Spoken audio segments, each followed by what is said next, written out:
and welcome to episode number 1 of Tales of Tomfoolery, an online D&D session. Now, the 5 of us today, we have varying levels of experience with D&D, but we're hoping that together playing a little session might be some pretty good content, we hope. My name is Jamie. I'm playing the character Zachariah. I'm a human warlock, and I'm going to hand over to the other 3 players before we hand over to Matt. So first up, I think maybe to my right, possibly, we'll see. Craig. Yeah, hi, so I'm Craig, and I am playing a half-orc fighter called Barry Grizzlekin.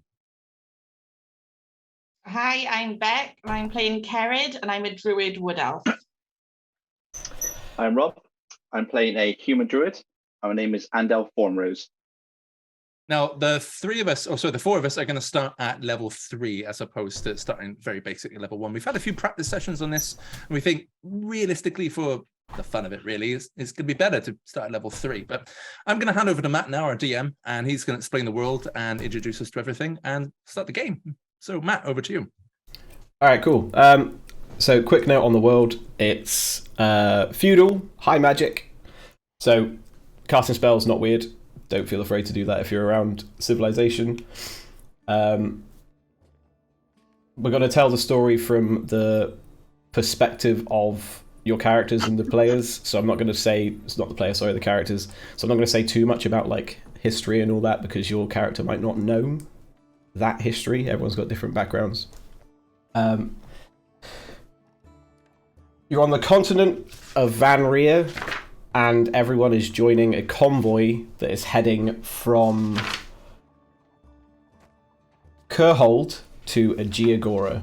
And Andel, you've been on the convoy since Kurhold, right? That's right. Cool. It's pretty easy traveling. It's like summertime, so good weather, long days. You get to know some of the people on the caravan. It's like merchants, tradespeople, some families, and from being on the caravan for a little bit, you learn that it's a pretty regular movement of like goods and services throughout the continent that happens semi-regularly, and your character might already know that based on their background. But yeah, one of the first places you pass through after a short time traveling, let's say 2 weeks, is a small township called Whitmore, which is like a tiny little kind of bumpkiny town, nothing really to its name. And at that point, I think Zach and Kerid join in Whitmore. Yep. Cool. Do you guys, have you spoken in Whitmore? Have you like met each other before this or anything? No. I immediately sort of beelined to the first sort of larger caravan that I could have gotten to, sort of larger wagon, and I've gone to the back of it and just basically relaxed, sort of slumped down. So as soon as it, good. So you just join it as it leaves, and as soon as it starts leaving, you just get amongst it and try and say to yourself, yeah? Yes. And would you notice Zach joining? Oh, I noticed him, but I decided not to bother him. He looked like the kind of person that didn't want to be that didn't want to really talk to anyone. So I just carried on now. Cool. And Kerid, how do you go about joining the caravan? You've not spoken to Zach before. Do you do anything? Do you speak to anyone? Do you want to learn anything? I'm going to approach Andel and introduce myself. Okay, so as you... I'm Kerid. Who are you? I sense that he's a druid, so I'm going to ask him about his past. Past. Not very exciting past, really. Grew up on a little coastal village, in like a little like fishing village. Spent a base number of years there, just learning basically all the drill stuff from my mother. Traveling maybe to other nearby towns but for trade, but nothing really adventurous. And So that's for me. Shit, really wasn't anything exciting. Very easy day back life I led so far. Why are you with the caravan? Just traveling. So far I've traveled for a number of years, probably over 10 years now. It's generally traveling, helping who I kind of need, if possible, and just learning more about the world. Can you describe yourself as well, Ando? Like, what does Ando look like? Probably about 5'9", 6 foot. Kind of like shortish, shaggy brown hair, blue eyes. Just a little bit of stubble. Cool. Do you say anything back to Karen in terms of asking about her? Or Karen, do you want to describe yourself or what he sees? Yeah, so I'm quite tall, got long red hair, green eyes. I'm wearing quite a big long cloak, so I'm quite covered. You can't really see much of me. And I have like tattoos that go up my arm. You could just see it as my hand. It does go up to my neck, but obviously my cloak is quite heavy. Did we say it was really warm? Because that doesn't fit with my cloak aesthetic. It's summery at the minute, so Okay, I'm a little bit warm. visibly sweating. I need some water quite quickly. But yeah, and I'm going to introduce myself, just explain kind of where I'm from. So let me just refer to my AI developed bio. Did you chat? Oh no, she's serious. I'm Really? serious. Yeah, it took me 10 seconds. I've been a bit busy today. So I grew up in a small settlement nestled in the forest. I loved nature, watched the world around me thrive. And then one day I noticed that the leaves started to fall from the trees really early, which is a really bad omen in my settlement. So after a lot of talk between what was going on or what we thought was going on, I decided to leave and see what I could find out about the outside world, because we was quite remote and cut off by choice. So that's why I've joined the caravan, just to meet people and just see what I can find out. She says all that to you, Ando. Too much info. Wow. You said AI, I'm not sure where the process is going now. Andel said, what does AI mean? Is the future. Well, I'm not really much of a talker, as you probably guessed. Now you've given all your backstory. I feel like though that we have kind of formed a bit of a friendship if we're on our own. We're both druids. Let's stick with that. True, but yeah. Although I never really cared too much for druids and druid circles in general as a whole thing. Yeah, sure, I learned from it, but I wasn't really forced to join any kind of like druid order, you could say. Right. Okay. So it's quite a free life, despite learning all about it. But that doesn't mean I'm not like a hostile or to anyone really. Okay. Yeah. Good. Just live as they please. Just dig in a hole. Please. If you said this in a real conversation, Yeah. leaving the camera.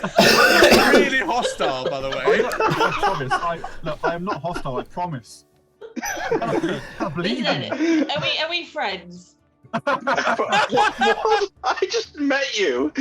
Okay, so you guys know that the next stop after Wickmore is Miller's Reach, and the leader of the caravan, Constantine. He's a little dwarf. He's bald and he's got a big bushy beard.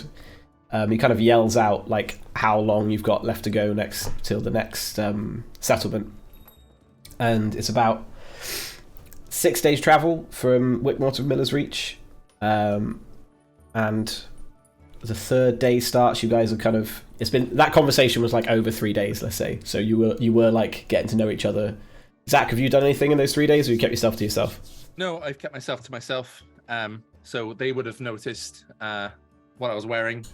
So I'm wearing sort of what looks like a scarf underneath a hooded cloak that sort of wraps around my body. And the cloak pretty much goes most of the way down and sort of stops at a sort of like a waistcoat level, and then only goes back to the sort of the back. They can see I'm wearing sort of plain trousers and pointed shoes. Karen finds your appearance amusing.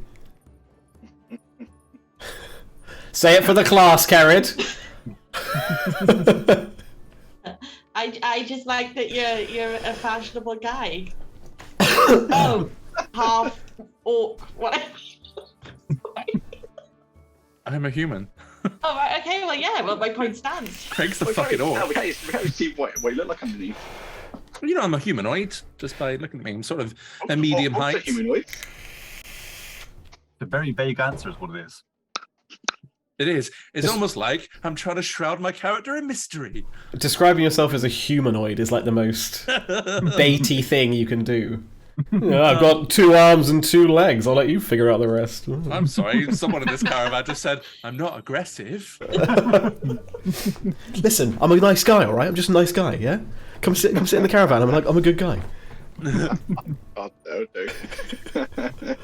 no. So yeah, on the 3rd day of travel, you guys wake up, and it's a lovely day.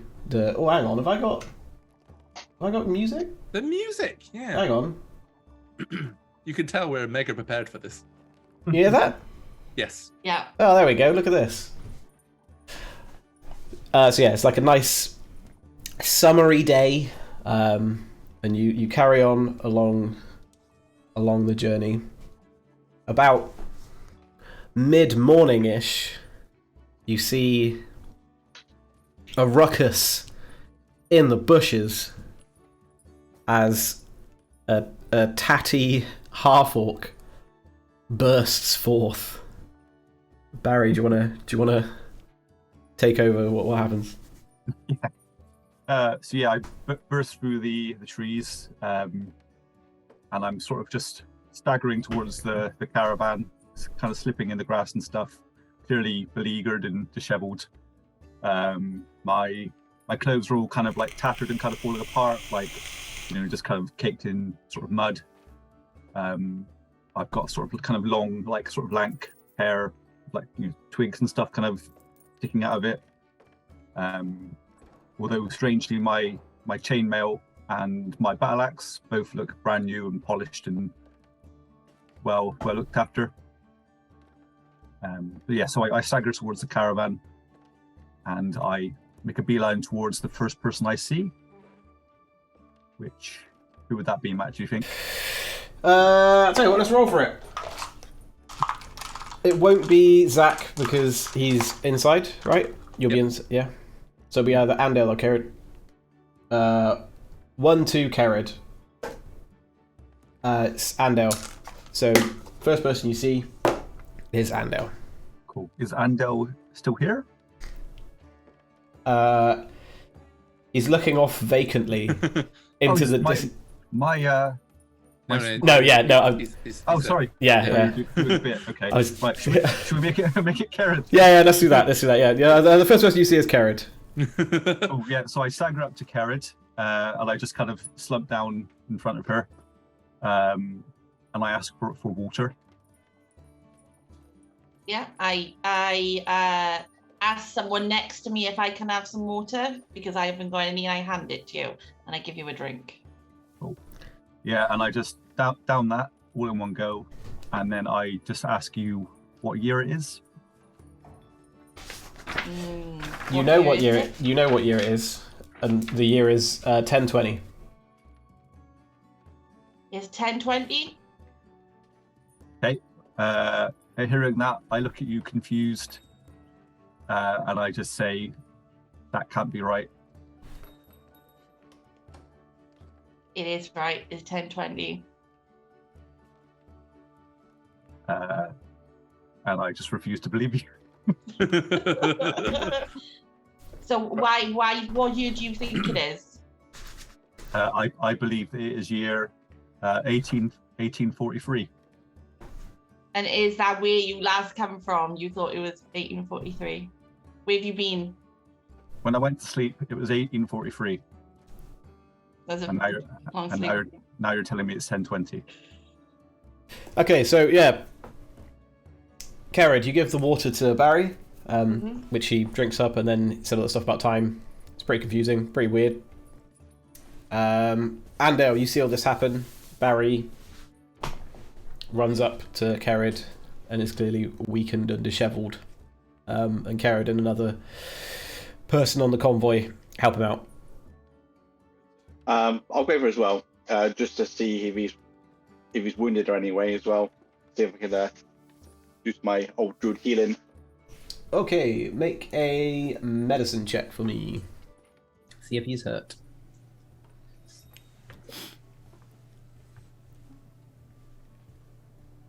Here. Hit.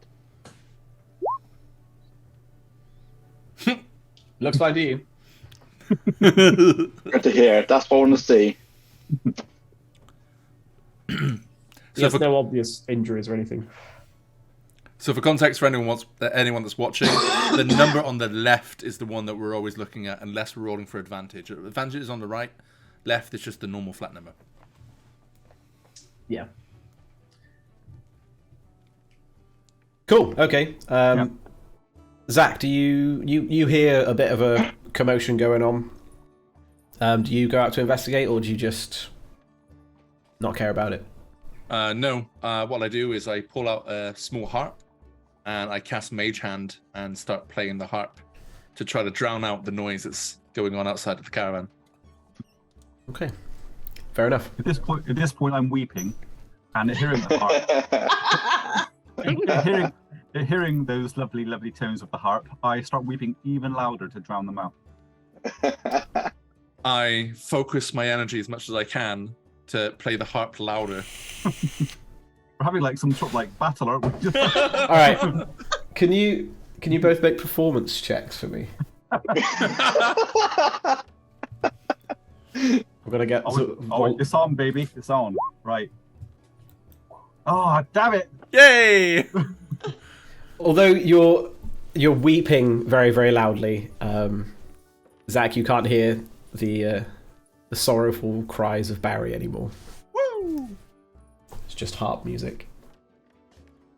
So you guys have got another 3 days of travel. Barry, you're kind of being taken care of by Kerrid and another friendly person on the caravan. Does anyone want to do anything over those 3 days? Talk to anyone?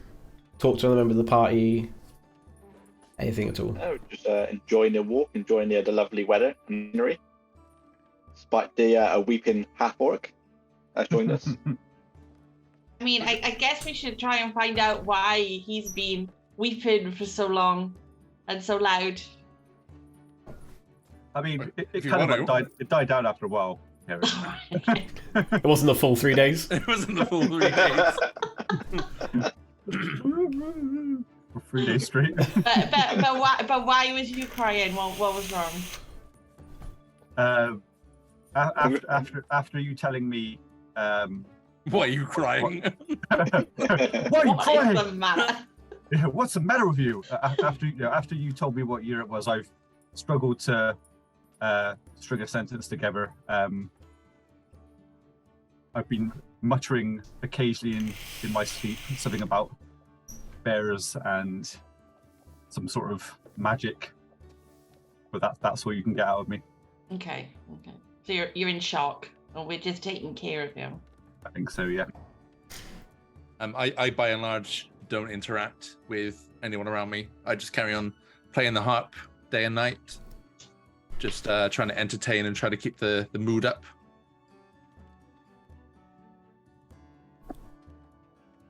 And did you get up to anything, or just enjoying the weather? Oh yeah, I'm just enjoying the weather, enjoying this nice general stroll we're having. Cool. Okay, you start to approach Miller's Reach, and Constantine yells out that you guys are getting close to another stop. once he says that, the people on the convoy start like unpacking their things and like kind of diverging a little bit off to the roadside, setting up little shops and knick-knack places, like just things so they can make a bit of money while the caravan is stopped. Generally, the caravan is stopped for like anywhere from 2 days up to a week, but it depends on where they stopped and why they've stopped. So yeah, you reach Miller's Reach, and it is a town where the main export is bread and flour and stuff, and the core the center of the town is like built around a huge mill, which is a water and wind mill, so it's absolutely enormous. And then there's kind of like a smattering of buildings that have sprung up around that and kind of bleed out from it. It is much bigger than Whitmore, which is why the convoy is going to stop here for a little bit longer. I'm immediately going to leave the caravan that I'm in, and I'm going to have a quick look, like a quick scan around to see if there's anyone selling clothing items and ponchos and things of that sort. You can find someone that sells that. Great. I immediately approach them and I ask if they have a poncho to sell, a large poncho, preferably, or even a bed sheet if they have that. Poncho or bed sheet? Poncho. What? Do you want one or two? Just or the one. Or four? One, 2, 3, or 4. Pick 1, 2, 3, or 4. Oh, 1, 2, 3, 4. 3. All right, okay. So 3, 4 is poncho. They've only got bed sheets. I'll take one bed sheet, please. Cool. That'll be 1 copper piece. Actually, wait. Do you have any cloaks? Yes. Great. I'll have a cloak. Okay, that'll be 1 silver piece. Okay. I throw him the silver piece and I take my thing. What's EP again? Electrum. Right. We ignore that? Are we ignoring it? Yeah. Okay, cool. Copper, silver, gold would do. Right. Might do platinum, but... So I got 39 gold and 9 silver. Right? Yeah, so it's 10. So yeah, cool. 10 copper is what... Yeah. 10, yeah. Sweet. So, yeah, I walk back to the caravan and I see Barry still sort of in a fetal position. And I throw him the cloak and I say, "Cover up, mate. You're embarrassing us." Okay. I mutter my thanks, blow my nose into the cloak, just wipe my face and just discard it. I'd like to cast Eldritch Blast, please.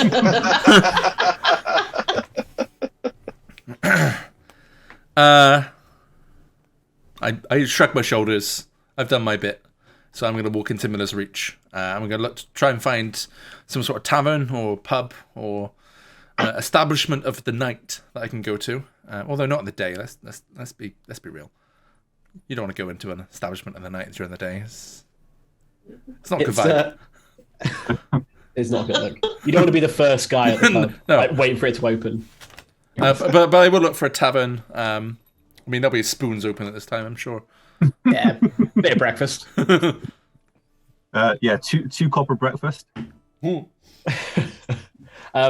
you go into town and you notice everything that I described before. So big mill, all the little buildings, all that kind of stuff. You can see there is an obvious tavern that has like some activity around it outside called the Millstone. Great. And you can also see what looks to be a pseudo-religious building, like a, what do you call it? You know, it's a church, but it's not really a church. It's just like a converted house or something. Convent sort of thing. Like a, Yeah, it's like a house. It's like a nice house. It's not like a steepled church. It's just like a fairly nice house that is a religious building. And there are 2 priests in vestments outside having a loud conversation. Okay. As I'm sort of walking towards that I'm still in sight of the caravan. I sort of look over my shoulder towards the caravan, knowing Barry is there, and I yell out, "Do you want a beer instead?" And then I carry on walking towards, and I ignore the religious stuff. I'm not into that. And I beeline to the pub and walk straight in. Okay. Yeah. Before he's turned away, I've like given him a thumbs up. I'm just in a crumpled heap on the floor, and all I can do is just go. Pints, please. I'll take a Jaeger bomb. Oh, God. maybe not this time of the day. Okay, Kered, Ando, are you doing anything after you make it to Miller's Reach? I'm gonna Go on then. You go. find somewhere if I can buy some bread, and I'm gonna buy some and give some to Barry. Barry. You can definitely buy bread here. It's not hard to find a stall. And it is the freshest, most delicious bread. And Nice. it costs you 1 copper piece for a loaf. 1 copper piece. You have a loaf of fresh bread. Did I say the time of day as well? It's like midday-ish. Midday-ish, yeah. Midday-ish. Yeah. I'll have 1 loaf. So, That loaf can count as 2 rations as well. okay. I'm gonna give half of the loaf to Barry. So he can do as he pleases with it. I'm gonna eat half and then put half away for another time. How many Not halves my are in half. this? I'm gonna eat it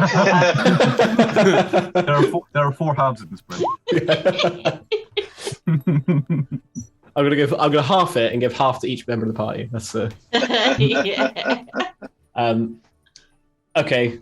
Yes. So as Barry, as you walk towards the tavern to get a pint, Kered hands you half a loaf of bread. Delicious, fresh bread. Cool. Yeah, I take a bite and then just shove the rest down the back of my chainmail. That works for safekeeping. Oh no, I've got a backpack. Like back in the backpack. Yeah. Like the two of you just with bread like pressing out underneath the chainmail. Just a little bit of it poking out of the top. Right, just the crust. Yeasty chest hair. Oh. As you guys, Andale, sorry, what were you gonna do? I'm just gonna take a little wander around. I'm not particularly looking for anything. Just wandering, browsing, just enjoying the weather while it lasts for the time being. Because I'm not being particularly hungry at that point. Okay. Having a wander around, you notice all the things I've already said, and there are a few like sundry shops as well. Nothing too specific. There's like a really basic blacksmith, mainly focusing on like horseshoe repairs, and yeah, just like shops that will sell stuff for the road, like mess kits, things for camping, tents, pitons, bits and bobs. And you notice, in fact, all 3 of you would notice the priesty boy is having not an argument, but an excited conversation outside of the religious building. Don't interrupt them. I often notice them. I walk past them, but I don't particularly have any interest in priest or order types. Okay.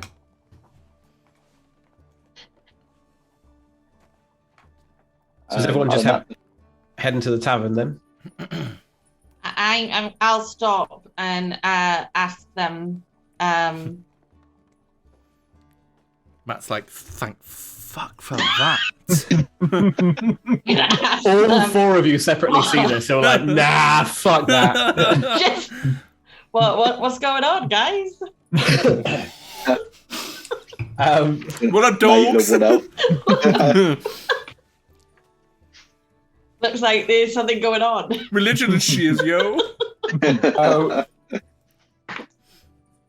So it's a priest and a priestess, and they are talking about another one of their congregation that they haven't, or someone from their congregation they haven't seen in a long time. Usually comes every single day to help them with church goings on, but hasn't been in at least like a week now. And they know that they live a little way outside of town, and they're worried about them. Okay. No one has been to their house, or We couldn't possibly go. okay. Oh, and what do you think has happened? Is there anything that's making you worried? Do they usually come into town, or what's out of the ordinary? Well, we've not seen them for a week, and we usually see them every day. Okay. Yeah, I think that's worrisome. And we've been feeling a little bit more distant from our god lately, and that seems to coincide with them not showing up. So I don't know if they've lost the faith.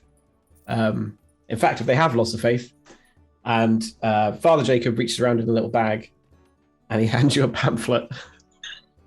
And it's like, can you just give this to them if they have, and just explain the virtues of. I'm going to take it because I'm just so awkward. I'm going to say, yeah, I will. Thank you so much. I'll spread the word and keep the faith, and I'm going to go straight to the tavern. Okay.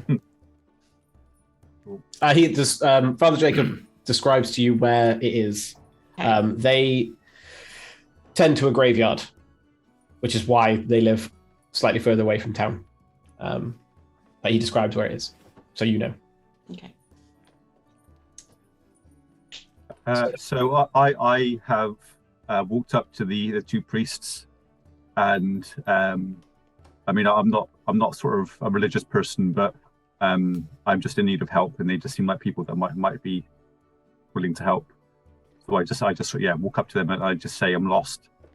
Can you help me, please? Father Jacob goes, "Have you got a moment to talk about our Lord and Savior?" and pulls out one of his pamphlets, hands it to you, and then says, "You can come inside and we can get you fed and clothed." Yeah, I'll take the pamphlet from him. I'll happily take it, but my hands are quite big because I'm half orc, so I'm literally crunching it up in my hands. But yeah, I follow him into his weird half church, half house. Yeah. Okay.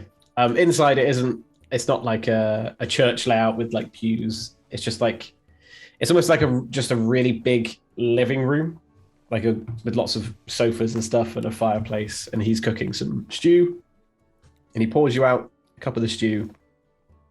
And there you go, my child. Here's some stew. Have your fill. Sort yourself out. I'll try and get some large clothes for you.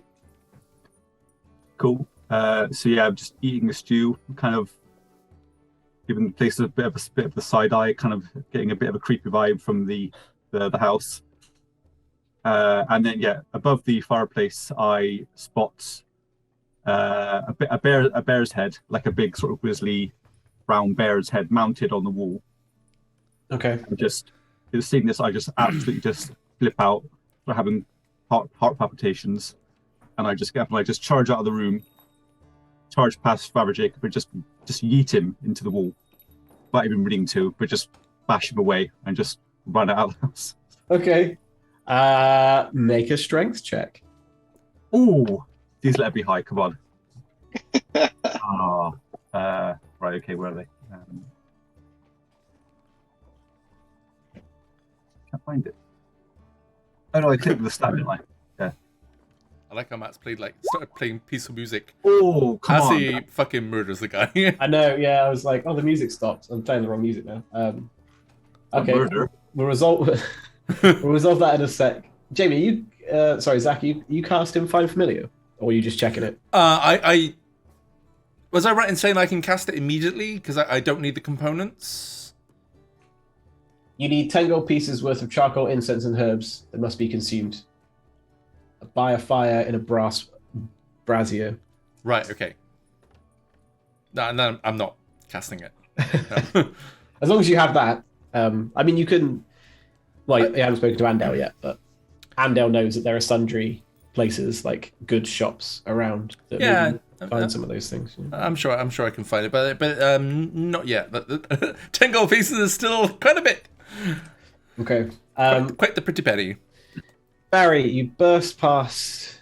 How much? Let it be known that I wasn't intentionally shoving him. Okay, I was just Barry, him.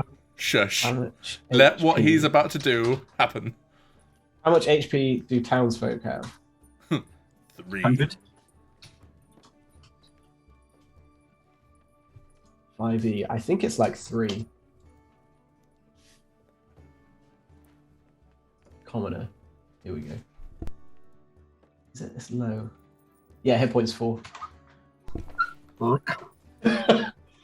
Okay. I'll give you murder hoboed on the first session. I'll give you a D4. So if it's a 4, you've just killed him. Well, shall I roll it then, or? Oh yeah, go on. Yeah. Yeah, on the. How do you just get the dice? Is it? Literally just click D4. Yeah. Yeah. So if it's a 4, I've murdered him. Yes. Oh. Yes. Oh. He's just crippled for life. But yeah, you slam him back into the wall without really thinking, and he lands on all of his coat hooks, and they all just embed themselves in his back. So he's dangling off the wall as you run out of his house. Cool. Yeah, I make my way to the tavern. Nice. Okay, who's not in the tavern yet? Is that where you want to go? I will eventually, yeah. I'll probably spend about an hour or so just wandering around before I head back into the tavern. Okay. For a meal.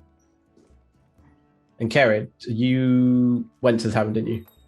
Yeah, so I'm in the tavern, so I'm assuming Barry just come in, and he obviously looks quite like a murderer. He's got. He's a man with the frenzy of assault in his eyes. And I'm just gonna signal for him to join me at the bar. Cool. Zach, where are you in the tavern? I'm sort of in the corner. So is the tavern? Did you say the tavern was in the windmill, or? Oh, hang on. It's like it's like off.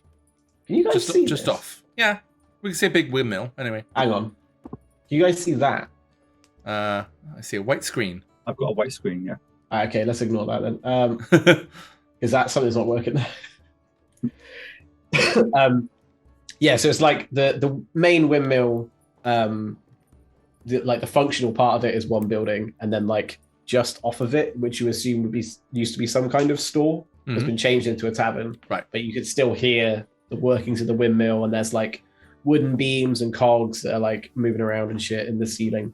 Okay. So I'm sat sort of in the corner towards where sort of the adjoining wall would be to the windmill. So it's sort of in the loudest area and the darkest area. So I basically hide my face as much as I can. But I'm still playing the harp with Mage Hand. When I see Barry come in, I signal to the barkeep, get this man a beer. Okay. So Barry, what do you do when you enter? Carrot calls you over. So I guess hunched down next to Keres, and I've been handed the beer. Turn around to Zach, raise the tankard to him, and take a swig. Yeah. Lose a copper for the beer, Zach. An attendant comes over and grabs the money from you. I'll take off 2 because I've got a tankard myself. Okay. So do you guys talk about anything while you drink? Yeah, I'm gonna say, did you see those 2 priests outside? God, you really are chaotic neutral, aren't you? I wouldn't say I don't say it aggressively, but I just do say I didn't see any priests. I don't know what you're talking about. Okay. Well, I'm going to explain that someone has been missing for a week, and they're quite concerned, and perhaps the town isn't as safe as what we think. I say something. I don't know what I say, but I say something about not really knowing this place. It used to be. I say this place used to be safe. But I couldn't say now if it is or not. So stay on guard. I'm gonna get a drink. I haven't got a drink yet, and obviously, I didn't have one handed to me, so I'll buy my own. How much for one wine if they have one at this establishment? And that's why you didn't get bought one. The barkeep says, "Would you like the local fine wine, or would you like our house wine?" Oh, house. I'm short on cash. Okay. Always house. Always good house. So okay, that'll be 1 copper, and he pulls up a box with a bag in it from underneath it. Empties it into a tankard. There you go. He knows me well. Okay, great. I'm set. Well, Kerrid is definitely getting food poisoning. I sort of signal to Barry, and I sort of gesture to him to come towards me. Yeah, I do that. Okay. I kick out a stool. I'm sort of in an L shape, like seat with a table and stools around me. Sorry, not stools. Like little chairs. Is that the right word? I can't think of the right word. We can be a chair. The stool. Let's say chairs. Yeah. So I kick out a chair and I sort of gesture for him to sit down, and then invite him to join me at the table. Yeah, cool. Sit down. As he does, I sort of raise my tankard to sort of cheers him. Yeah, do that as well. Great. And I say, I overheard you say 1843. Yep, that's right. Sorry, my cats are fighting, so I'm just... Just one eye on there. Oh, I just saw one.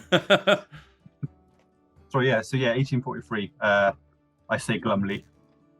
I ask, what year were you born? Ooh, that's a good question. How old am I? I was born in 1841. No, that makes me 2 years old. Those half hogs definitely grow fast. Sorry, I'm still a bit confused. I was born in 1801. 1801. Okay. Cool. So I say to him, you were told that the year is 1020. So I've heard. And I ask, what happened to you? If you don't mind me asking. One sec. Need to read the backstory. I ask Zach if he is familiar with the clan of bears in these woods known as the Ursa clan. I say no. I've never heard of them. Okay. Then I say, if you ever do encounter them, turn and run because they will ruin your life. Okay. On that note, Andale comes on into the tavern, and you recognize him from the convoy. Well, I glance around. I see him having a conversation with Zach, but I decided to just to keep my distance as they seem a bit of a it was actually a bit of a sketchy bunch.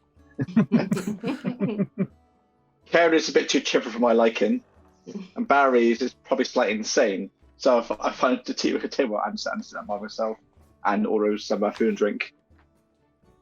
Okay, you can get a meal with a drink. That's one silver. And I'll just sit down and just enjoy it and eat in silence. For 1 silver as well, it's like a nice some nice food with like a nice beer. I whilst Andel's coming in and getting food and drink, I lean to Barry and I say, have you ever seen any wizards or warlocks? I encountered a few during. No, okay, hold on. I said I don't understand magic very well. I encountered some people that use magic during the war that I fought in, although when or where that was now, I can't tell because I just don't understand where or when I am. And I ask you if you're looking for someone in particular. I say yes, I am, but I look puzzled and I say the word war. There hasn't been a war in hundreds of years.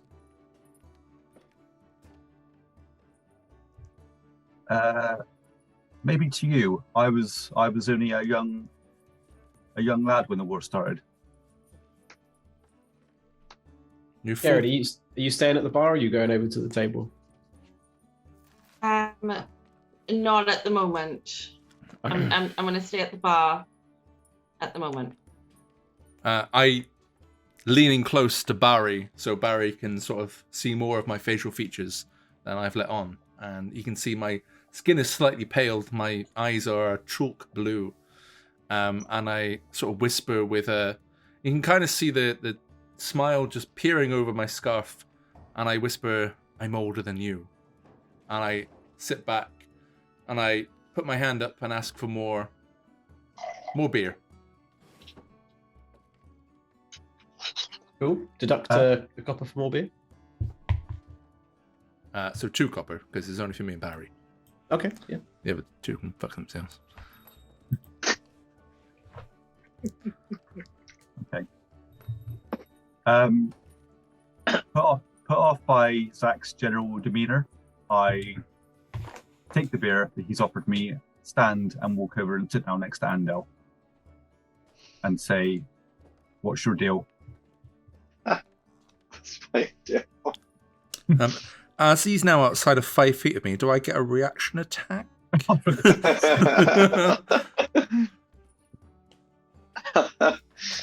Well, I just look at you and I just ignore you. Fucking hell. I see that you're a bit kind of, obviously still a bit spaced out right now, and you're not really sure what is going on. So instead, I ask you if you want to drink, and I'm willing to buy some food if it keeps you quiet.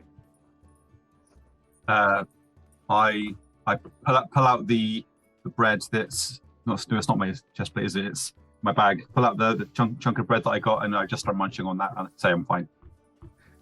Okay, and I leave you to it, and I just carry on just eat my meal. Okay. Cool.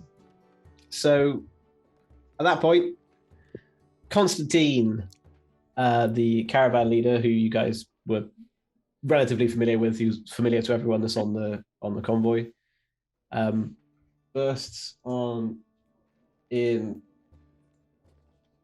to the bar. And he looks real pissed off. It's not a happy dwarf. He kind of rocks up to the bar and like slams his hand down and pushes some money forward. And then they plop a big drink in front of him. He's like muttering to himself. He's unhappy. Is he sitting close to me? Close-ish. Not like right next to you, but... Okay, I'm gonna ask him what's wrong. He says that he thought Miller's Reach was safe. He thought it was like a decent place to stop and everyone to set up. But he's just been speaking to the 2 priests in town, and apparently they've had 4 or 5 members of their congregation go missing over the last month or so. One of them paralyzed from the neck down. Yeah, he said I was speaking to two of them. Then one of them went inside the house and he never came back out. He didn't invite me in or anything, but I've not seen him since. Yeah, apparently it's not as safe as it should be, and the road might be destroyed. And it's only one member of their congregation that is apparently in charge of keeping that area clear. The guy that tends the graves just out of town. They've not seen him for a week, and we need that guy to go and check the roads. He's a multitasker, eh? I'm gonna Good with the shovel. lead him over to Barry and Zachariah. Barry's with Andel. Yeah, they've swapped tables. Yeah. Yeah, I'm in the corner of my own. Okay, I'm gonna go to Barry and Andale, and because obviously we were just talking about the town being unsafe and being on guard, so I'm gonna ask him to repeat what he said to Barry and Andale. Okay, Constantine repeats, not the whole thing, but he's just like, yeah, unsafe. People got missing. The gravekeeper also tends the roads, and he hasn't been seen in a week. So they're just close enough for me to overhear what they're saying.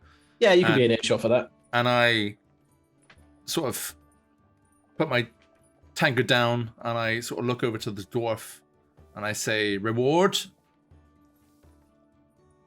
The dwarf looks at you incredulously, and then looks back at Barry and Ando.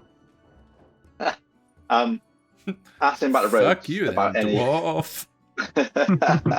Ask him if there's any quicker route to go besides the road it needs. Yeah, but it could add weeks onto the journey, and I've got a schedule to keep. Well, seeing as he let me join his little convoy, little caravan, I do offer to help him, but not for any reward, just as a thanks for letting me join along with him. And offer to basically check the roads out ahead to see if they are usable or not. He goes, well, I mean, you can check the roads, but if they're busted, there's no one to fix them. So really, we need the guy that can fix them. All right, so I need to search for the gravekeeper. Yeah. If you could, I mean, if you get back, and maybe we'll figure out what's going on with the town. That'd be pretty great.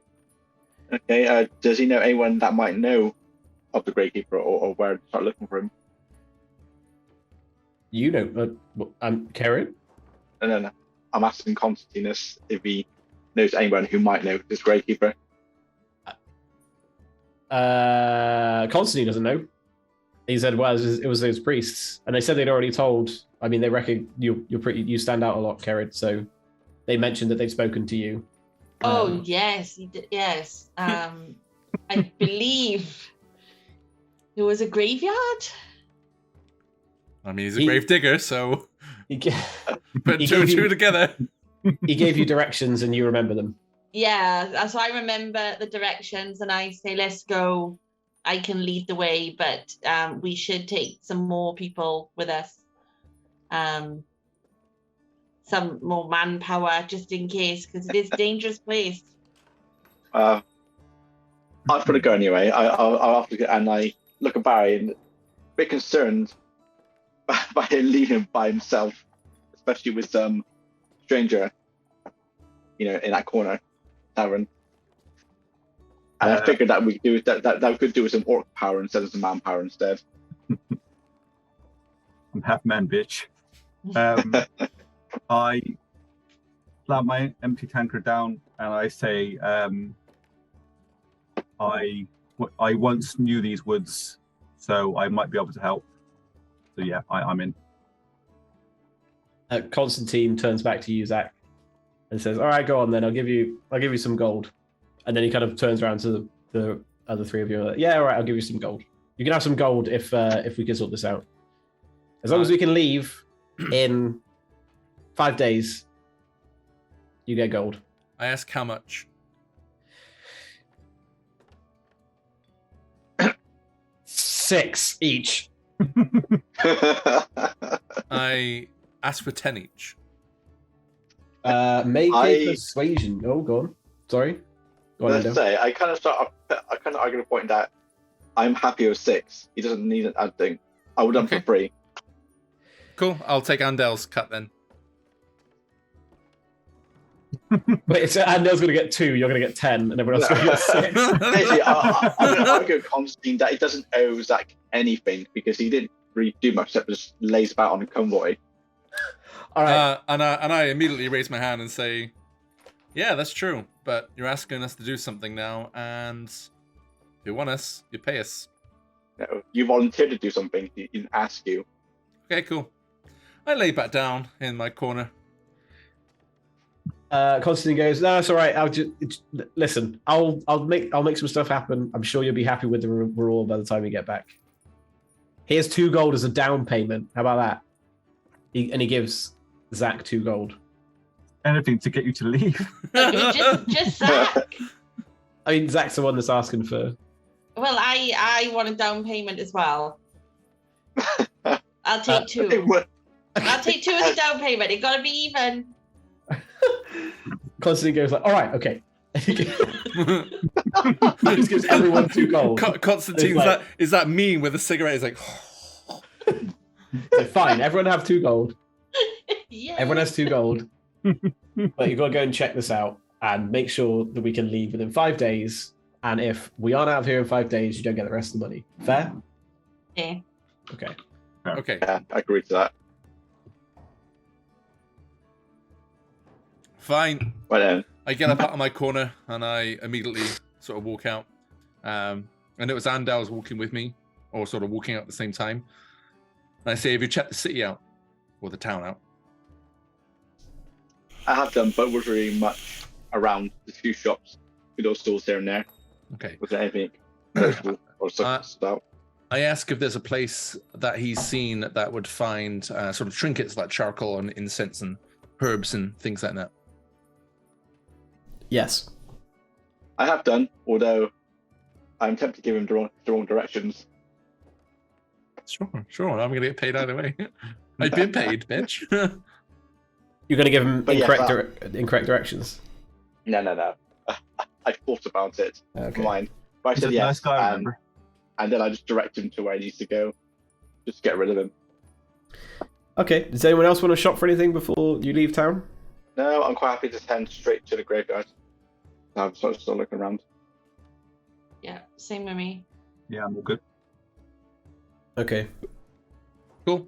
So I go and find the shop after getting the directions from Mandel, and I buy the necessary ingredients I need to cast Find Familiar, Okay. which just take an hour to cast. And I do shout out to them, "Give me an hour," and I start making the cast. And I cast Find Familiar to make an. Do you give him an hour? I carry on, regardless. I don't wait for him. Can he do it while he's walking? You. If you want to No. hold the brazier, So I mean, someone's gonna have to hold all of the stuff, and then someone would have to hold him while he's like, like sitting, concentrating. I mean, Barry could do I tell that. you what, I am a half orc, so I say, come on, jump up, and I give him like, he gets I'm on into your my, sh- my I'm on your shoulders. I'm on your shoulders, and I- you're I- holding the brazier. I carry the things in my arms, and he's on my shoulders. Yeah. Amazing. Okay. Mobile ritual cast. Okay, cool. Yeah, you make your way to the last known area of the man that is the gravekeeper. How long does it take us to get there? Couple hours. Cool. Maybe 2.5 hours. So it's like afternoon time. I've immediately commanded my imp to turn invisible. Okay. Hang on, give me 1 sec. Do you guys say anything to each other on the way? I climb down from Barry's very broad shoulders, and I sort of say thanks, and I carry on walking beside him. I don't really want to pry. I walk in silence, with the understanding that maybe Barry would open up, but I'm not going to push anything. We've had a little conversation I've told him about. There's been no war in hundreds of years. Oh my god. I literally looked around like, what the fuck was that? Sorry, that was a bit loud. I'm trying to set the ambience. Set the ambience, I fucking shit myself. Well, then it worked. Sorry, you said there's been no war for hundreds of years to Barry. Yeah, in the tavern. Okay. Yeah. But it happened in my lifetime, so yeah. Yeah, I didn't really say anything while I was carrying you. I commented you on the suppleness of the leather of your, not the leather, the fabric of your trousers. They are silk. Yeah, You've got silk trousers on. The lovely silk against my shoulders. Oh, dear. We didn't really say that, to be honest. We just got to know each other through physical touch. You're the kind of guy that has like purple silk bed sheets, aren't you? That's Zach. They have a gold trim, so yes. Okay, so you make the journey, and as you do, it starts to like crest into evening, and the weather seems to be getting a little bit worse. And you arrive here. Holy shit, this is different. So it's like an old grave with old graveyard that's it's kept, and there's like a little gravekeeper's house in it.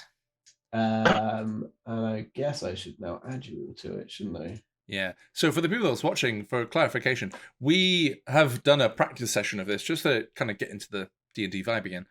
This was not here. He's done us dirty. I changed it a bit. A bit? It's completely different. Karen, you're yellow.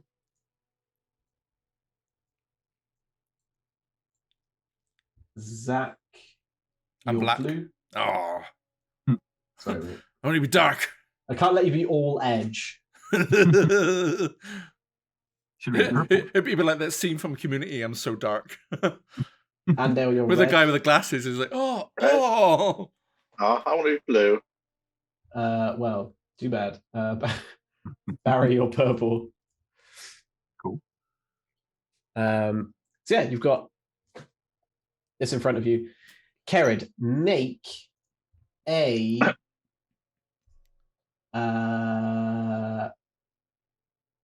can you make a nature check for me? It's my nature check.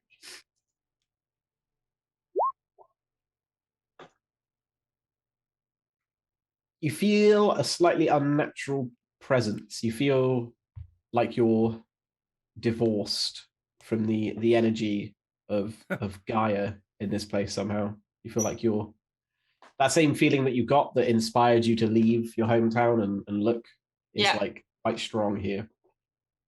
And the rest you get like little goose pimples. You get like that, ooh, something just walked over my grave kind of feeling.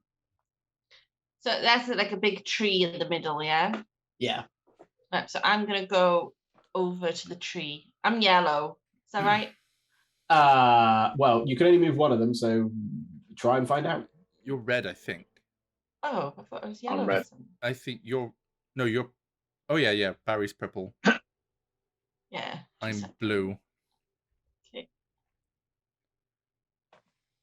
Yeah, it's going. Okay. So I'm going to go up to the tree. Make sure you move yourself one square at a time as well. Oh, right, okay. Just Just in case of traps. How do you mean? Sorry. Okay, Yeah. I'm gonna do a perception check. Sure thing. So like No, that's meta. Sorry. No. Like I alluded to at the beginning of this, we have varying levels of experience with D&D. Not one of us thought to do a perception check when we're in this very creepy place. Until I saw Matt's evil little grin. But It was super Oh, evil, right, wasn't it? okay. But that again, that is meta, so I And- pretend I didn't see that. And like I said before, we actually did like a practice run of this, and he did have traps there, in which I fell into, and even then, I didn't do a perception check. Okay, so am I still just walking up to the tree? Yeah, I will say something if that changes. Well, and you guys can move freely. Oh, Yeah. I'm scared. Like Can everyone. I, will stick with Is there a carry way it for me because to? Hold on a minute. Are you going to do Hold your on. perception check? So- Can I just check something? Sorry, guys. So I'm zooming into like roll 20. Yeah. But like a lot of the map is like hidden behind like our like icons. How do I? Can I like move it around? Oh, just You, like you scroll can out. move the icons. Oh, pan view. Never mind. Sorry. Yeah. Got it. You can control and mouse wheel as well. You can zoom out. Oh, nice. Okay, cool. Got it. And you Yeah. can like hold the right click button and move the map around. Okay, so you approach the tree. What do you do when you get there? I'm gonna. I mean, there looks like there's the tree is dead. Is that right? Yeah, there's a I'll do few right like behind it.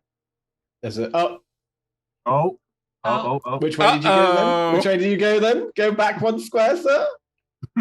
Right? Was it there? Was it? Wait, where'd I go? There or there? I don't know. What do you mean there or there? We can't see you Oh. clicking. I mean, I I can't- was there, so I would have went across like that. Oh yeah, stop. Hey. So, He loves it. I can't wait. I can't wait for it. So you as you walk across that, it's like a really heavily overgrown grave that you didn't quite notice at first because it just doesn't look that much like a grave anymore. You know, it isn't like a headstone and a piece of turf.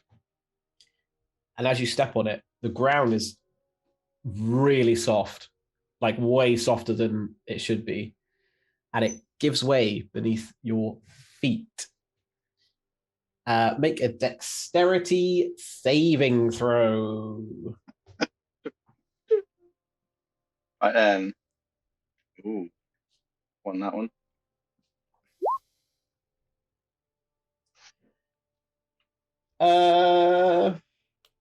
Yeah, go on. You just about managed to save yourself on like the soft mud as you fall in. But My former monk training. um, so the ground is really soft. It kind of like did a little cave in, right?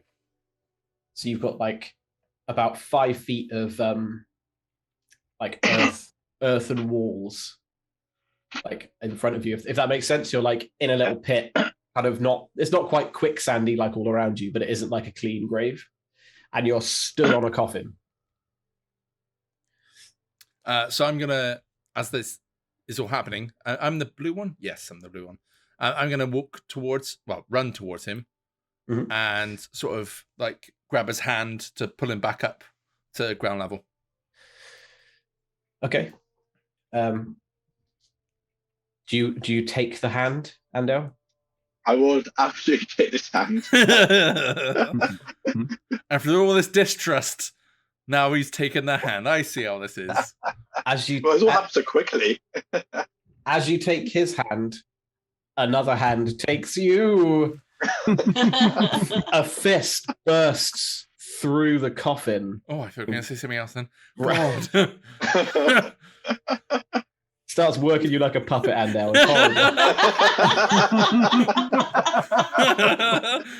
This is how your character dies. Please make a new character sheet. Yeah, fist bursts out through the coffin and grabs one of your ankles. So, Jamie, I'd like you to make a strength test, and this will be contested against the entity grabbing Andale. Can I run over and help? Yeah, you see this happening? I will need it. I have -1 strength. You can give Jamie advantage. So we're both tugging now. Okay. Well, that doesn't sound great what I just said, but yeah. I rolled a 3. Okay. Well, you've got advantage. Advantage. Oh, right. So it's a 9. 9. It's a 9. Can I also simultaneously use my mage hand, because it's still out, to try to pry the grip? Triple advantage. I'll tell you what, roll again, and the first one can be your actual advantage. Oh, there you go. Oh yes. So you guys are struggling, trying to pull Andale out of the pit, and then you get your little mage hand to waft on down, and it starts to try and crank the finger back, and the finger just snaps off in its hand, and then you poof pull Andale out, and the hand sinks back into the coffin. I ask Andal, who is on mute, if he's okay. Absolutely. Just a little bit shaken from almost being a hand puppet, but I am good. And I sort of coolly say, "You're welcome." Kerrod, on the tree, you notice that there are crows in the tree. Sorry, you said that, and then a trap was activated. Oh, yeah. You're investigating the tree, right? Yeah, so I'm looking around the tree to see if there's any sign of foul play or anything left by the grave digger. You can see some tools that you wouldn't expect to be like out. There's like a set of gloves, a trowel, one of those like little hats that people wear when it's sunny and they're doing garden. Okay. So like they were mid-use. You would imagine so. Okay. Can I roll a perception check just to get the lay of the land? You can. I mean, I had a nat 20 last time, so I'm assuming this is going to be a nat 1. Oh! It was in there. It wasn't that bad, but it wasn't great. So looking around, you notice A tree. a really big tree with some crows in it. Oh, Ando, you can move yourself out of the pit now as well. Yeah, I'm going to move closer to Kerr anyway. This time I'm going to be a bit more cautious and then just look around before. You're going to move cautiously, yeah? Yes, I was going to move just to there anyway. Wait a minute. Okay. First I'm going to do my own perception check. I'll look around first for any more traps on the ground. Okay. And Zach, you notice that there are. Can you see that ping? Yes. So there's some mausoleums over here. These look as though they're in a terrible state. Some of the graves closer to this house seem to be better in better nick. Then like the further away you get, the worse they get. So where you are now has like seemingly the oldest graves, but the care is kind of like all over the place. Like some of them are right, some of them are terrible.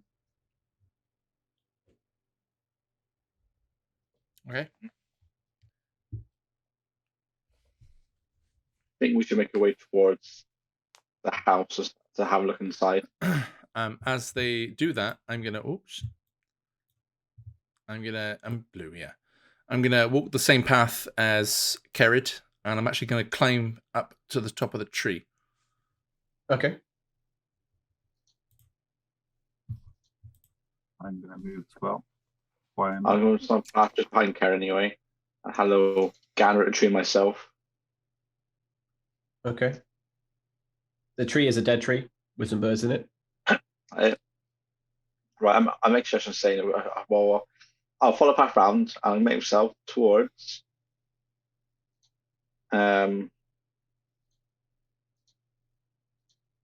Can I like sort of move, but can I sort of like do an acrobatic check? along the path to there. just like doing a fucking like cartwheel all across. Just like I just want to like move like be like quite light footed, if you know what I mean. Yeah, sure. Do I need to do a check for that, or do I need to? Nah, you can just do it. Yeah, all right, cool. Yeah. The massive orc is like.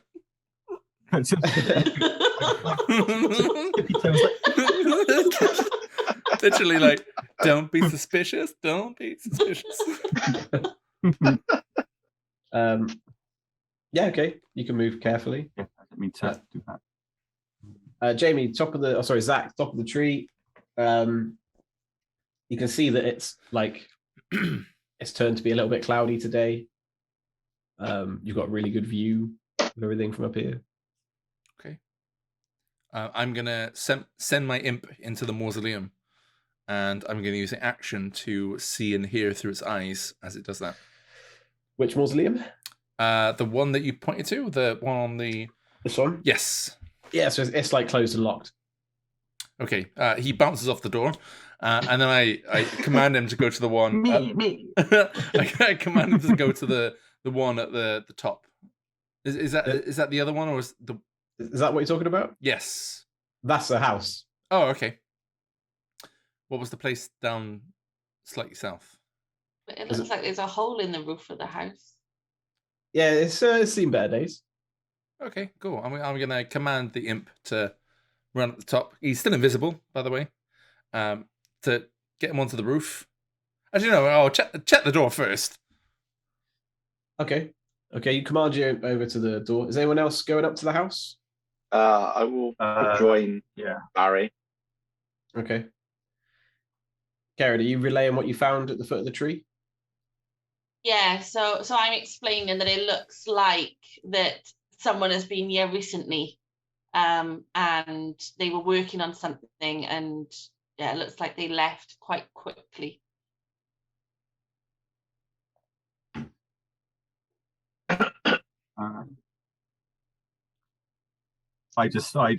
I turn to Andel and I say, should we just go for it?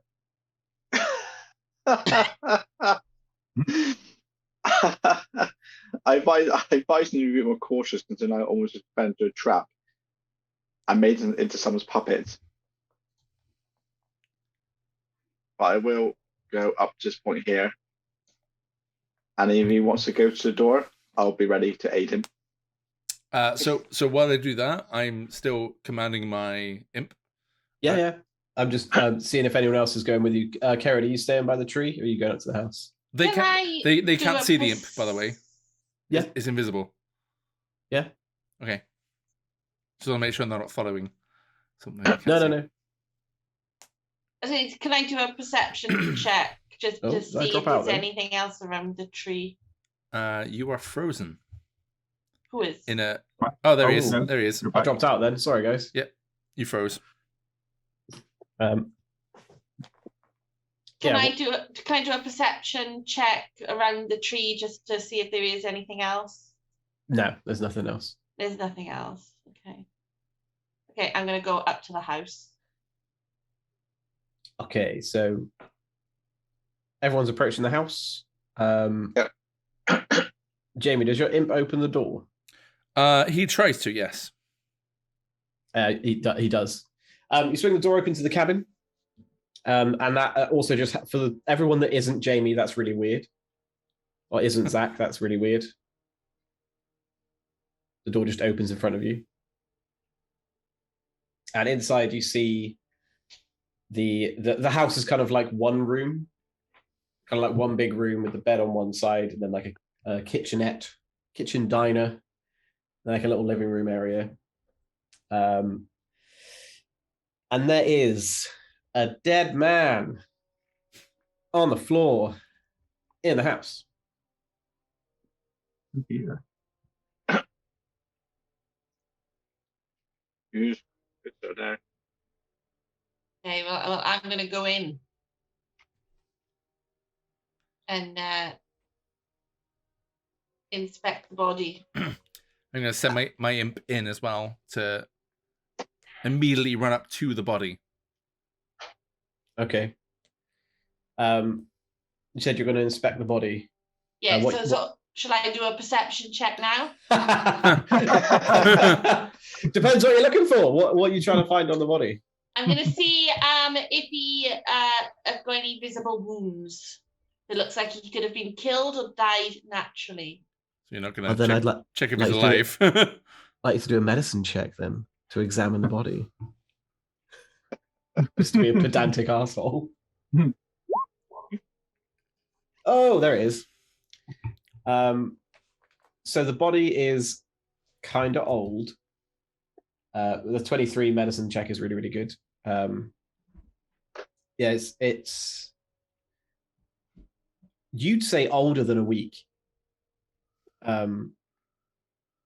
It hasn't like bloated or anything.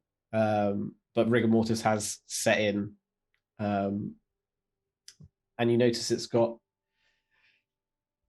like track marks, like in the veins on the inside of the arms, and any exposed like the jugular and stuff are all kind of sunken right in, and they look like there's like a fine bruise that traces every single vein, and it's like really sunken into the flesh. All right. Is everyone inside now? I'm not. I'm still. But your imp is, right? Yes. I'll approach.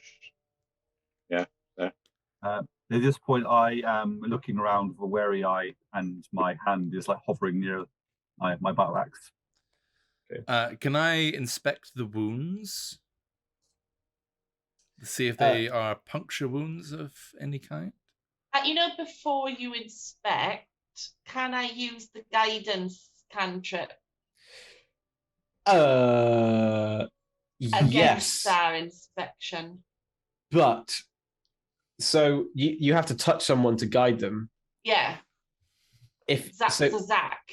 I'm not Zach's up a tree, and you can't. Damn. So if you could guide his imp, but his imp doesn't have Zach's knowledge, so Yeah. you couldn't help him with the. And you can't see my imp. Yeah.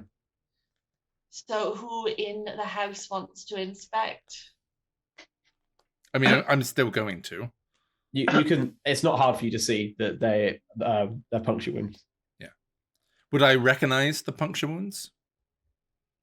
Not familiar to you. They Okay. just look like puncture wounds. Okay. I'm just gonna kick the body over. I'm just gonna kick it over. Okay. Roll a strength check. I'm not gonna like kick it out. Fucking boot out the window. I'm not gonna kick it out of the house. I'm just gonna like shove his body aside just to see if there's any like see what's on. I want to turn him down basically. Okay. You kind of roll him over, and as you do, a little satchel. He's like on a little satchel. He rolls over. His limbs are kind of stiff and wiggly. Like a little T-Rex. I will pick up the satchel and open it. Okay. Inside, there is a book on planes and demi-planes. And there is a note written in a language you don't understand. Okay. Knowing that Andel is well travelled, I hand the book and a note to him. Or having overheard that Andel is well travelled, Yeah. I hand him the end. I'll take it. I'll sit there and have a look at it, see if I can recognize any of the writing on there. What languages do you speak?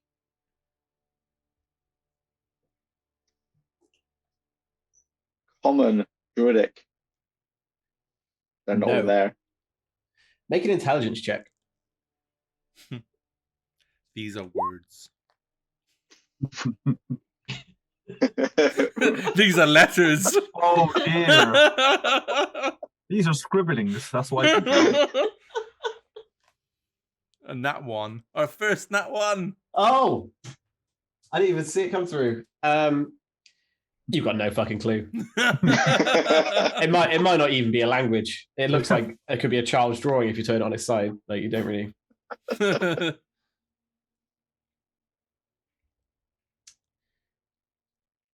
So he's kind of sprawled out in the kitchen, pretty dead. Again, looks like it's been longer than a week. You got the kitchen area, you got the living room area. I think we should explore the rest of the house, see if there's anything around. Is there upstairs? Should we split up? There's no upstairs. It's a bungalow. Okay then. Take a corner each. God. I mean, I'll quick look around, but I'm not sure it's anything that might give any clues to what happened to him. But I go to leave the house. I don't feel like there's anything else in there. Yeah, I'm going to ask my imp to return to me and climb up the tree with me. Okay. And I'm going to stop looking through its eyes and ears. So the people that are staying in the house, where are you looking? The kitchen. Yeah, I was gonna say the kitchen. You want to take the kitchen, and I'll take the. What was the other room? Sorry, kitchen. It's And like the living room area. I'll take the living room, and Kerrid, you want to take the kitchen? Yeah. Cool. So the kitchen, Kerrid, you find chef's tools, which is like for cooking on the road. You find like a pack of chef's tools, like a bunch of different fairly decent equipment, and 2 rations. Craig, in the living room, you notice there's like some signs of a struggle. There's a couple of deep claw marks in the floor. Yeah. And then on the table, there is like a really small book, like almost like a notebook or something. Open, more writing in the language you can't understand. Okay. Flick through it. Does anything stand out to me?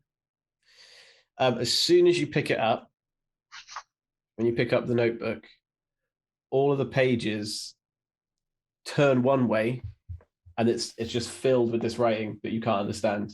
It's just like rushing. All this writing is just like scrawled all over it, like madman scribblings. Then it goes all the other way. Then the book slams shut in front of you and drops onto the table. Then the door slams closed. And then everyone who is outside sees something happen. Rob! Rob! Rob! Rob! Oh my god. That's Oh my god. Rob! Oh no! Oh my god! I've immediately regret my choices. You stuck up a tree. And that's where we're going to leave it. Okay. Oh no! There you go. Shit. I got chef's tools. I'm good. I'm fucked. Rob maybe more You're so. on a tree. Why Rob's do on the you ground. always go up a tree? Because clearly I feel safe in a tree. Rob is not in a tree and much less safe than I am right now. Well, that's where we'll leave episode 1. Thank you, everyone that's actually watched this episode. We really do appreciate it. If you do like it and you want to know what happened next, hit that like button, hit that subscribe button, you know? If you made it this far, you are. Absolute trooper. If you made it this far, you may as well, because you're basically indoctrinating right now. What of us now? What of us? One of us. Ooga booga, one of us. Anyway, Cool. thank you Yeah. for watching. Thank you so much. We really do appreciate it. Have a good day. Bye now.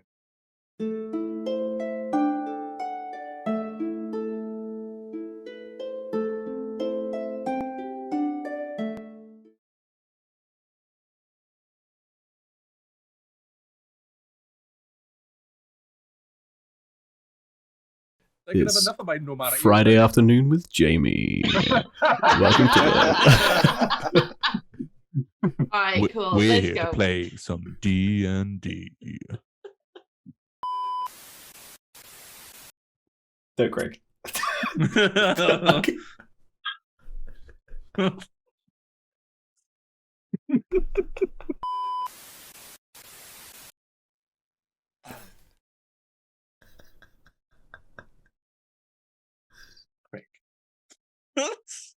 Craig. I'm sorry, right? I fucking looked away then to have a sip of wine. So I look back and go.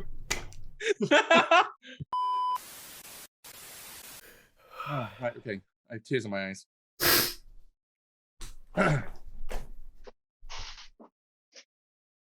That's it. Rub those eyes, Matt. Rub those eyes hard. Hello and welcome to episode 1 of Tales of Tomfoolery, an online D&D session.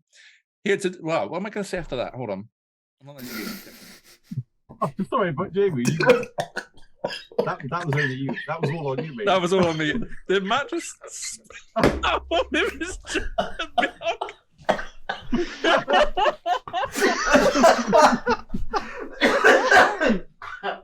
he did. Francis diarrhea all over the car.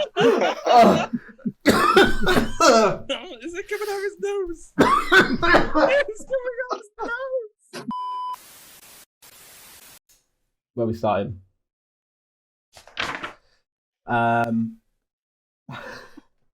It's on me now. It's on me. So It seemed so easy before you were speaking, didn't it? Yeah, I was like, yeah, this is great. I don't have to do anything.